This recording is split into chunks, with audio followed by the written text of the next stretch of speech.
Bouchard, you start fourth for the sprint. Given the changes to the car, are you reasonably satisfied with how it went today or not?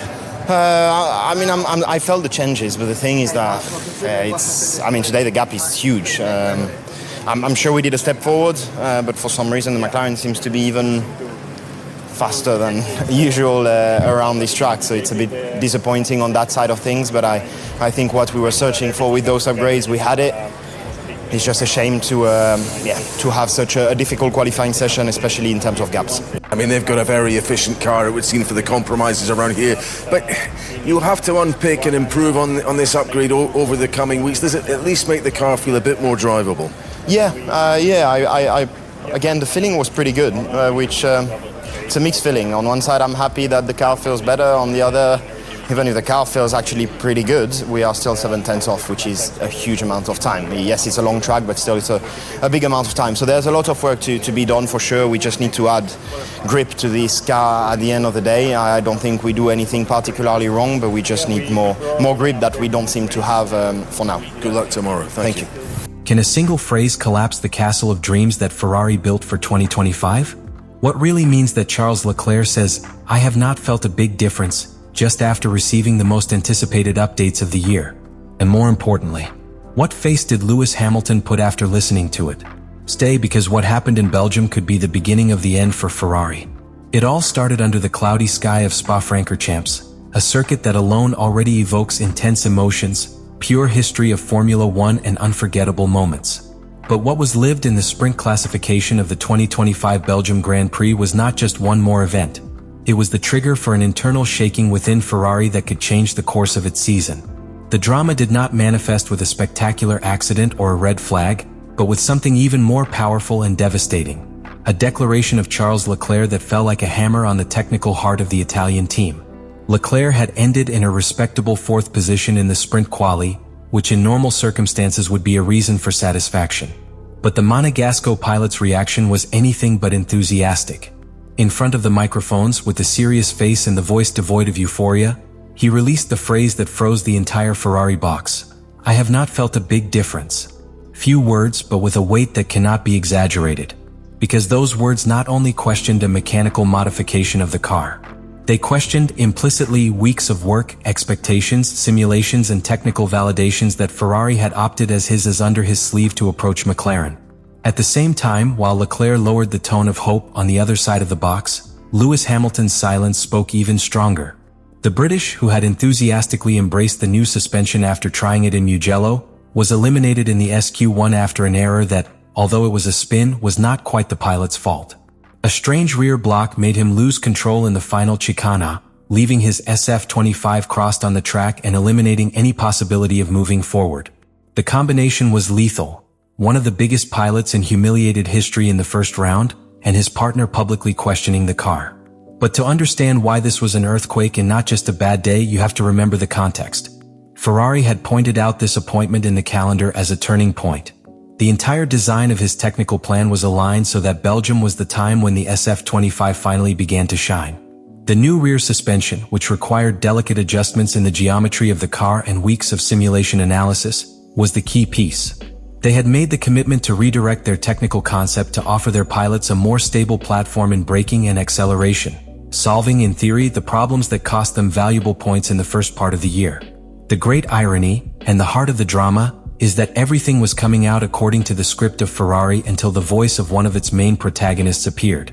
When Leclerc expressed his technical disappointment, he broke the redemption narrative that the team had tried to build. And that rupture was amplified by the fact that Hamilton, the new star signing, did not even have the opportunity to demonstrate whether the improvements were useful or not. The result was a devastating combination: technical distrust, emotional frustration, and a loss of internal authority just at the time where unity was most needed. To truly understand the weight of what Leclerc said after the sprint classification, it is necessary to open the SF25 hood and analyze with surgical precision why this brief phrase, "I have not felt a big difference," collapsed in seconds, months of technical expectations. Ferrari had opted strong, perhaps too strong, that the solution of all his problems went through a deep change in the rear suspension of the car. It was not a simple update, but a structural reconfiguration that altered the basis of the dynamic behavior of the car. The objective was clear: to build a more stable platform that allowed its pilots to trust the car during the most critical acceleration and braking phases, two of the team's Achilles heels since the era of the soil effect cars began. The redesign was ambitious.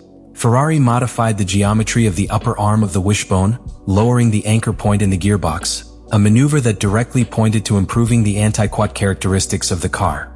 This, in theory, should allow SF25 to maintain a more constant driving height, especially when leaving slow curves or strong braking, two situations where the car was nervous and unpredictable.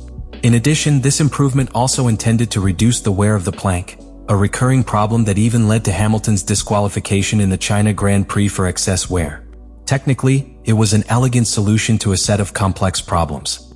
But it would only work if the theory became confidence within cockpit. And that is where the tragedy of this story enters.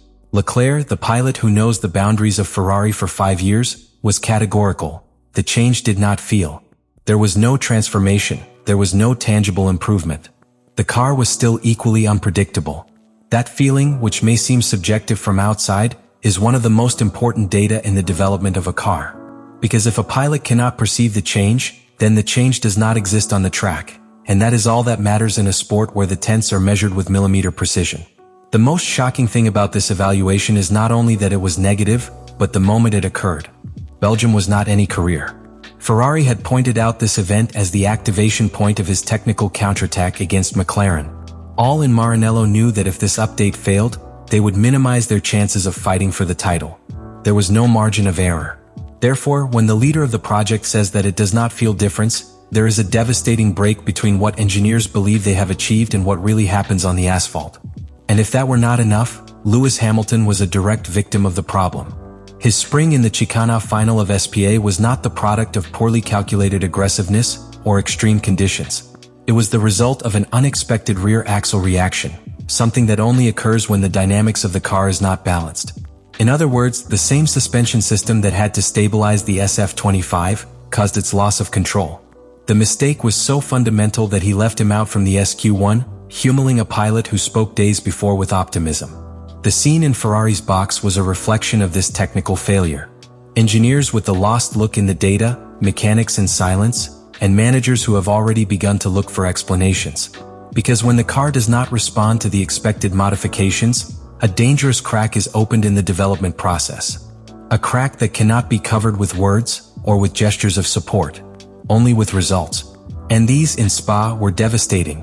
What was supposed to be a step forward became a red alert signal. And the most worrying thing for Ferrari is not the failure itself, but the possibility that they do not even understand why they failed. Because in Formula One, when a technical change does not produce the desired effect, there are two options. Or the change is poorly designed or is poorly executed. And both mean substantive problems that can compromise the entire project 2025. The arrival of Lewis Hamilton to Ferrari in 2025 was not simply a sports movement, it was a statement of intentions.